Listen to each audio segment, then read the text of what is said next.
Hey everyone, welcome back to my channel. In this video, we are going to start with one of the most important problem solving pattern in DSA, and that is sliding window pattern. So if you ever solved any array question and felt that your solution works but it's too slow, then sliding window is exactly what you need to learn. Most interview problems are not about writing complex code, they are about recognizing patterns and using the right approach at right time.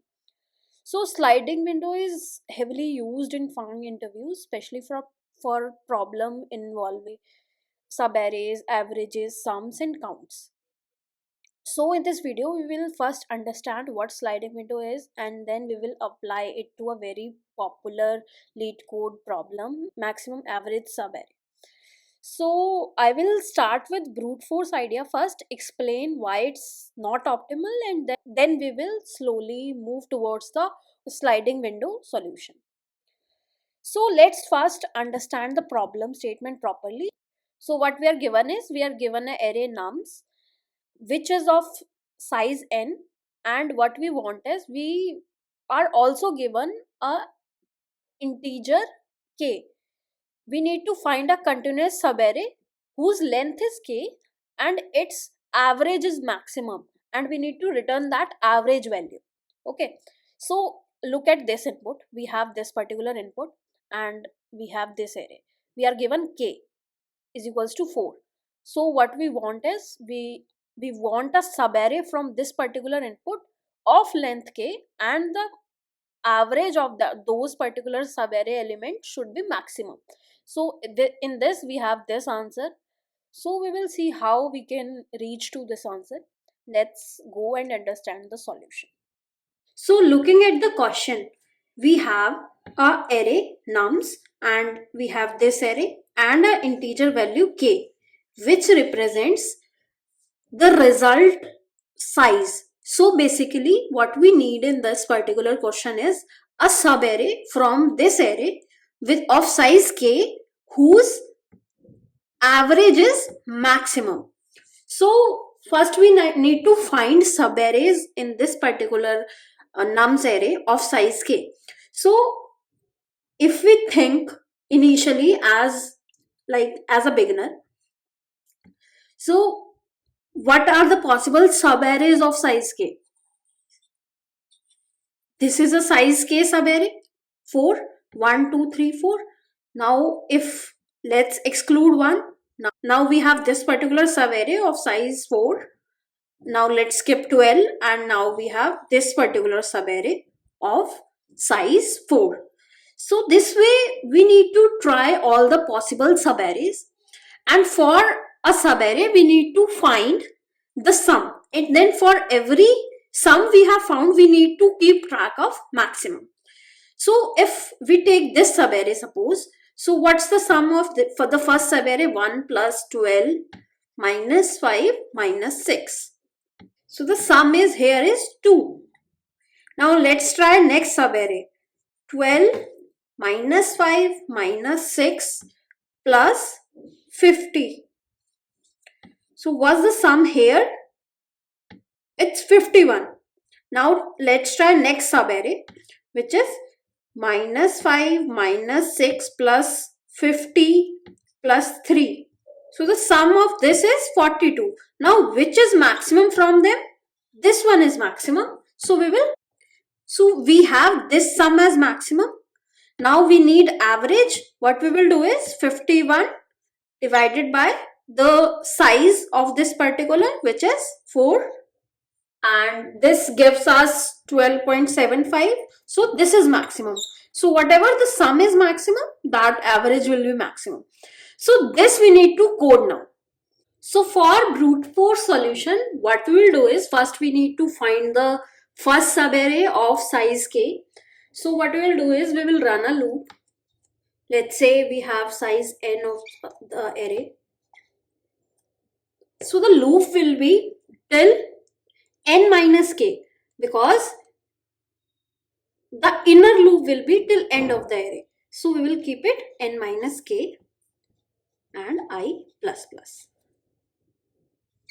Now this will select the first index and the beginning of the array. To select further, what we will do is we will start one inner loop. So the inner loop will start after we have selected the starting index. So inner loop will start from I and till where it will go, less than I plus k, because we need k size of subarray. So it will be I plus k and j plus plus. Now here we need to calculate the sum for the selected elements, and then we need to find maximum average. And at last we will return the maximum average. So what we will do is we will initialize sum equal to 0 here,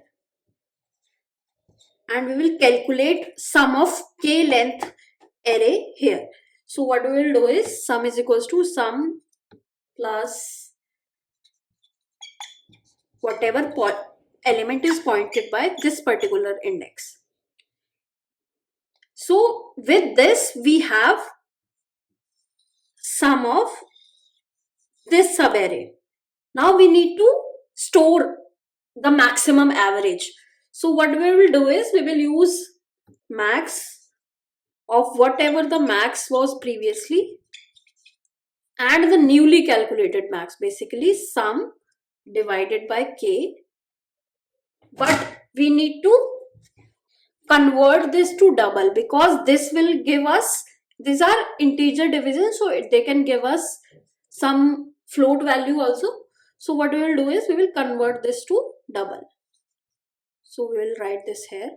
Now max average, this should have been initialized here with some minimum value, let's say int min.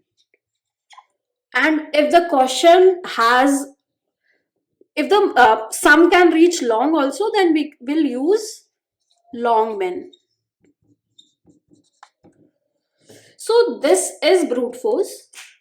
So if we look at time complexity, we know we ran an inner loop and an outer loop for this particular brute force solution. So the time complexity will be order of n into k. But k can be in worst case equal to n also. So this in worst case can go to order n square.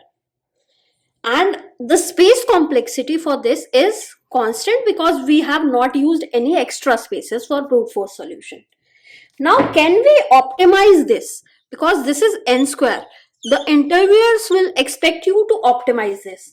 So let's look at how we can optimize this. So if we observe, when calculating sum of this and this subarray, in these two subarray, these are overlapping elements. In these two subarray, these are overlapping elements, and in this also there are overlapping elements. So what we are doing is that the problem with brute force approach is that we are recomputing the sum for overlapping subarrays. Now let us see how sliding window helps us to avoid the repeated work and solve it in order n time. So instead of computing the sum from scratch every time, we keep a running sum of the current window. So first what we will do is, we have k is equals to 4. We will calculate the sum of 4 elements. With this we have sum of these 4 elements. Now we need to store this in maximum. If it is maximum, then we need to basically find max of previous maximum and this sum and store it. Now what we will do is, now we know that for next subarray we need this subarray. So instead of calculating this again with a loop, what we can do is that we can subtract this element and add this element to the sum. So what will happen is the resulting sum will be of these. We will not need a loop for calculating this. And next time what we will do is we will subtract this particular element and add this particular element to the sum. So what will happen is we will have sum of these elements, and with every sliding of this window, what we will do is we will keep track of maximum. This way we can avoid the loop which was running k time, and this will be done in order n square. So summarizing the idea, we will calculate sum of first k elements, then remove this element from the sum, which this element is basically, so the index of this element will be, when I was here, I moved till here. At that time the window is completed. So basically when I reached k minus 1, in this case the window is complete. So the index of this element will be I minus k plus 1. So we will subtract this index value from the current sum and add the next value next time to the running sum. So let's look how we can code this. So the LeetCode question has integer values and the sum of them can be grown to larger values. So what we will do is, for sum we will take long. So what we will do is we will take store max sum into this and give it a initial minimum value. So the for long it can be long min. This is the minimum value in long. Now what we will do is, we need to have a window sum. For example, if first we run a loop till here, then this is the window sum. So we will keep a variable for window sum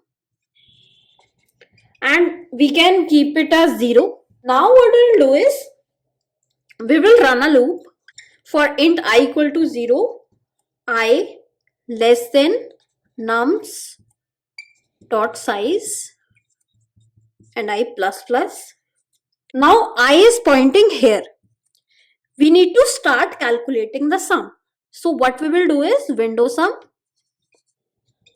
plus the current element. So this element is taken into the sum. Now we have only reached till this element. Now what will happen is I will increment and I will reach here, then I will reach here and then here. Now at this point we need to check if I has reached the size of window, which is k. So what we will check is if I is greater than equal to k minus 1, because the index is starting from 0. So this is 3. So if I has reached 3, then this means that window is full. We can only take these elements. In this case, what we need to do is we need to store our maximum value.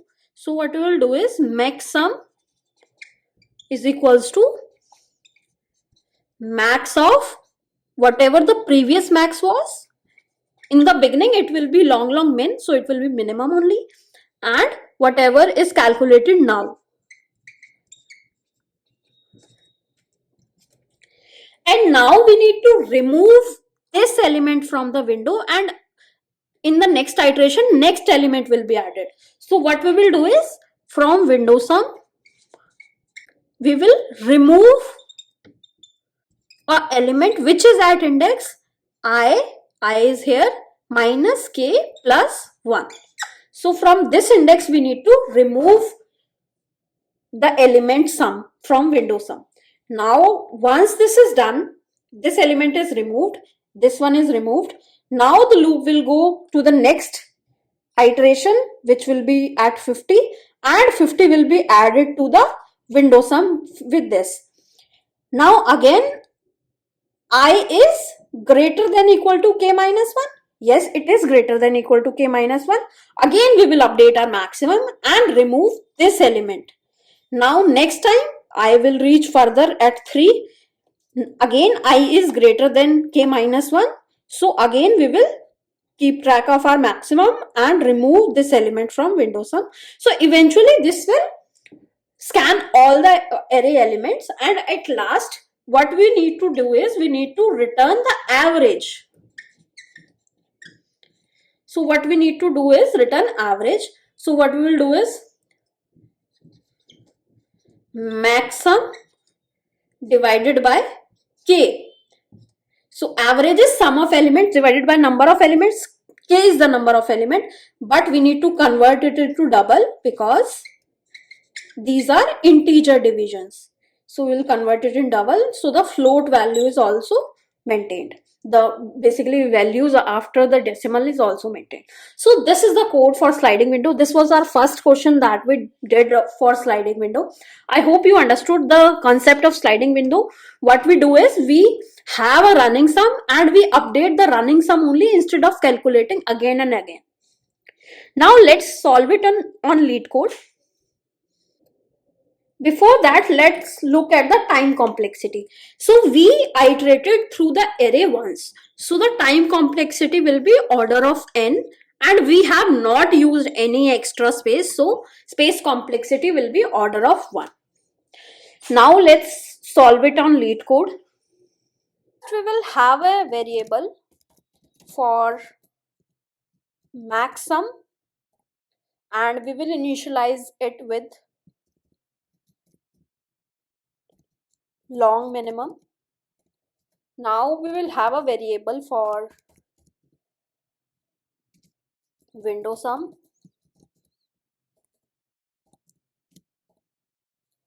Initially the window sum is 0. Now what we will do is we will iterate to our array.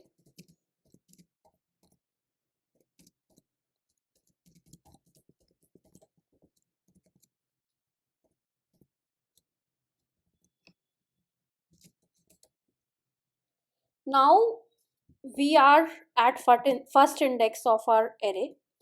Now what we will do is we will calculate the sum.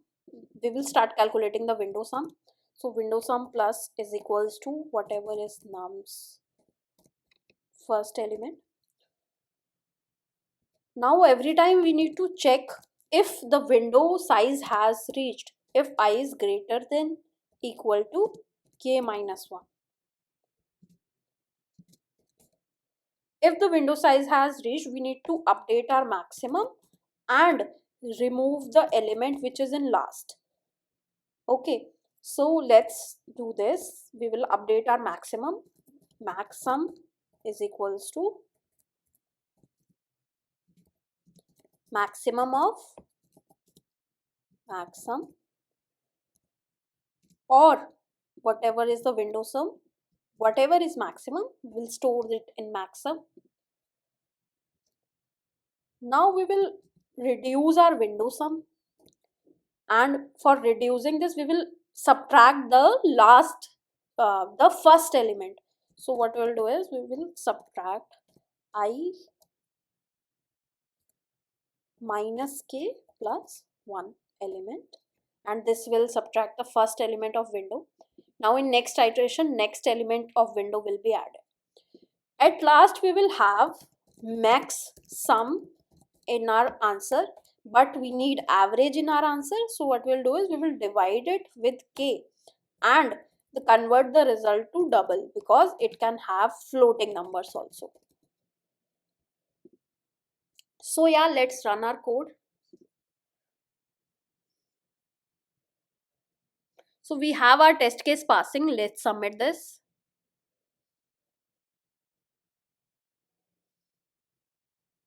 So yeah, our solution is optimal.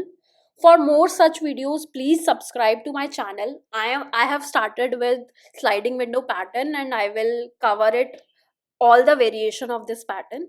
So please subscribe to my channel and hit that like button. Thank you.